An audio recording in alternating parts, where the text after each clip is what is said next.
Assalamualaikum warahmatullahi wabarakatuh dan salam sejahtera. Saya Wan Hanif Wan Hamid. Saya akan membuat ulasan ataupun resensi untuk buku yang berjudul Kakak Saya Hidup Semula. Buku ini ditulis oleh Hanif Yusof dan merupakan buku kumpulan cerpen yang kedua selepas buku Zombie Rumi. Buku ini mengandungi 110 muka surat yang merangkumi 12 buah cerpen. Ini diterbitkan oleh Legacy Oakhart pada tahun ini 2019 dan ilustrasi dalam buku ini pula dilukis dan dihasilkan oleh saudara Dam Ahmad. Saya akan mulakan dengan mengulas buku ini secara fizikalnya, kemudian keseluruhan kandungan buku, dan akhir sekali saya akan mengulas 3 buah cerpen yang menjadi pilihan saya. Saya akan mulakan dengan ulasan buku ini secara fizikalnya dahulu. Yang pertama, saya amat tertarik dengan buku ini kerana saiznya yang kecil. Bukunya agak nipis, ringan dan mudah untuk dibawa ke mana-mana sahaja. Ilustrasinya pula begitu menarik, penggunaan warna yang terang dan kontra, tulisan yang menunjukkan tajuk serta nama penulisnya juga jelas. Mungkin kita akan menyangka bahawa buku ini ialah sebuah buku yang bergenre seram, tapi sebenarnya tidak ada perkara-perkara mistik dalam buku ini.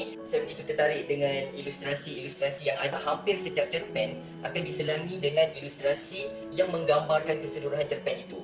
Seterusnya saya akan mengulas secara keseluruhannya. Pertama sekali, saya begitu tertarik dengan judul-judul cerpen yang telah dihasilkan. Judul-judul cerpen ini begitu unik dan sangat menarik. Sebagai contoh, Nama Aku Bukan Lagi Gagalis, Membilang Titis Hujan, Kakak Saya Hidup Semula, Alien, Nasi dan Puyuh Pekasam.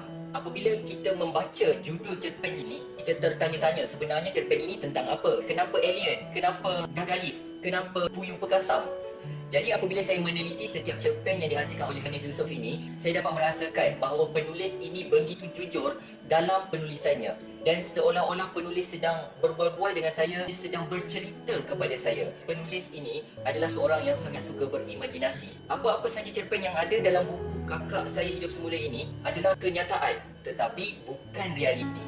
Kerana apa-apa yang disampaikan ini berada di luar daripada logik pemikiran manusia, tetapi kisahnya, mesej yang kita faham. Saya sangat tertarik dengan watak-watak yang diwujudkan oleh penulis. Sebagai contoh, cerpen Mimpi Sarkastik Tuan Presiden, penulis menggunakan watak Tuan Presiden sebagai manusia mampu untuk berbicara dengan haiwan-haiwan yang merupakan penduduk di belantara.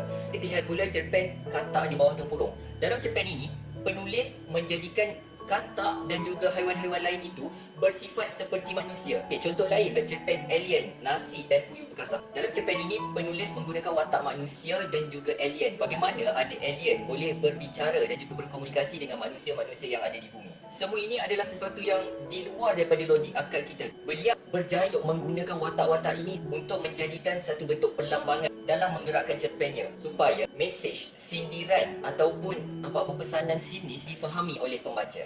Jadi inilah uniknya cerpen-cerpen yang dihasilkan oleh Hanif Yusof ini. Selain itu, penulis ini merupakan seorang penulis yang romantis dan ada kalanya begitu bersopan santun. Saya juga begitu tertarik dengan cara penulis mengolah peribahasa-peribahasa Melayu menjadi sebuah cerpen yang tu menarik, unik dan juga ideanya sangat kritis. Sebagai contoh, cerpen Membilang Titis Hujan ini mungkin telah diolah daripada peribahasa cendawan tumbuh selepas hujan. Cerita seorang saudagar dan kain-kainnya mungkin diolah daripada Menjaga Tepi Kain Orang, dan cerpen Katak di Bawah Tempurung jelas sekali diambil ataupun diolah daripada peribahasa Katak di Bawah Tempurung. Daripada keseluruhan 12 buah cerpen, saya memilih 3 cerpen yang paling menarik untuk saya ulas secara terperinci. Cerpen yang pertama, Kakak Saya Hidup Semula. Tentunya cerpen ini adalah cerpen yang begitu istimewa sehingga penulis mengangkatnya menjadi judul buku ini. Cerpen ini menceritakan kisah seorang kakak yang berkahwin dengan orang asing, anak hartawan, dan setelah berkahwin dibawa untuk tinggal di sebuah kota. Setelah berpindah ke kota, kakak ini tidak lagi kembali ke rumahnya dan seperti melupakan emak dan juga adiknya. Akhirnya datang seorang kawan kepada kakak ini yang bernama Kak Adawiyah dan memberitahu kakak ini sudah mati. Kemudian emak telah meminta Kak Adawiyah untuk membantu dalam urusan membawa pulang jasad kakak yang telah mati ke rumah. Dan dalam cerpen ini, orang asing itu cuba untuk merampas rumah pusaka emak yang berada di kampung. Cerpen ini membuatkan saya sendiri sebagai pembaca begitu tertanya-tanya, kenapa kakak mati? Apa yang menyebabkan kakak mati? Dan kakak yang telah mati ini sebenarnya mati jiwanya, bukan jasad menjadi mayat. Penulis cuba menyampaikan satu mesej bahawa kita janganlah mudah percaya dengan orang asing, kerana mungkin sebenarnya mempunyai agenda yang kita sendiri tidak tahu. Dan apabila kita melihat kepada skop yang lebih besar, kita perlu mempertahankan negara kita ini. Jangan pernah kita gadaikan negara kita ini kepada orang asing. Jika kita tidak menjaga negara kita ini dengan betul, negara kita ini akan dijajah semula oleh orang-orang asing sehingga akhirnya menjadi sebuah negara yang tidak lagi merdeka. Seterusnya, cerpen yang kedua yang begitu unik pada saya ialah cerpen Katak di Bawah Tempurung.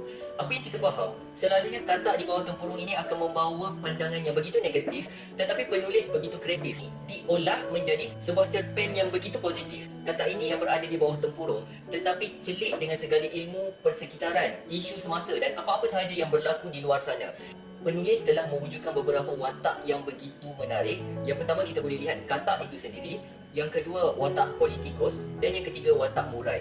Penulis cuba untuk memberi pelambangan bahawa murai itu adalah mereka yang tahu bercakap tetapi tidak tahu asas perjuangan mereka dalam melakukan sesuatu demonstrasi. Kemudian politikus itu pula adalah watak golongan-golongan korporat ataupun ahli-ahli politik yang sebenarnya sekadar mahu memiliki kuasa tapi tidak mahu bertanggungjawab terhadap apa-apa yang diamanahkan kepadanya.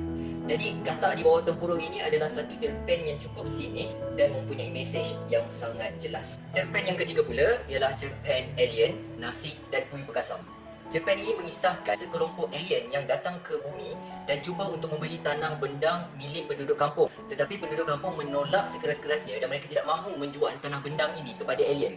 Jadi apa yang dibuat ialah ketua kampung ini mengadakan satu majlis doa selamat dengan menjemput alien-alien ini untuk datang ke kampung tersebut dan dihidangkan kepada mereka nasi panas serta ikan puyuh bekasam. Dan mereka suka dengan hidangan tersebut. Mereka tidak jadi untuk membeli tanah sawah milik penduduk ini dan mereka pulang ke tempat mereka. Penulis ini begitu kreatif menggunakan elemen-elemen yang berada di tanah sawah untuk menyelesaikan isu alien yang mahu membeli tanah bendang mereka. Penulis ingin memberitahu tanah bendang itu ialah negara kita ini. Kalau kita sendiri sudah menjual negara kita kepada orang asing, akan hilanglah khazanah-khazanah yang ada di negara kita ini. Dan pelambangan khazanah negara itu diperlihatkan melalui nasi dan juga ikan bekasam. Kita akan sedar dan faham sebenarnya negara kita ini penuh dengan khazanah yang perlu untuk kita jaga dan merupakan warisan sepanjang zaman. Secara kesimpulannya, buku Kakak Saya Hidup Semula ini sesuai untuk dibaca oleh semua golongan usia. Tidak kisahlah kanak-kanak, remaja ataupun golongan dewasa, kerana bahasa yang digunakan begitu mudah, ceritanya begitu menarik dan mesej yang cuba disampaikan juga senang untuk difahami dan dihadami oleh pembaca. Buku Kakak Saya Hidup Semula ini sebenarnya akan menemui beberapa jenis pembaca. Pembaca yang pertama hanya memahami lapisan pertama cerpen sahaja. Pembaca yang kedua pula memahami jalan cerita, mampu untuk meneliti isi tersirat yang cuba disampaikan oleh penulis. Pembaca yang ketiga memahami jalan cerita, meneliti isi tersirat yang cuba disampaikan oleh penulis dan akhirnya mampu untuk mengaitkan mesej-mesej yang cuba disampaikan ini dengan isu-isu semasa dan juga persekitaran di negara kita ini. Jadi anda sebagai pembaca, anda pilih anda pembaca yang bagaimana.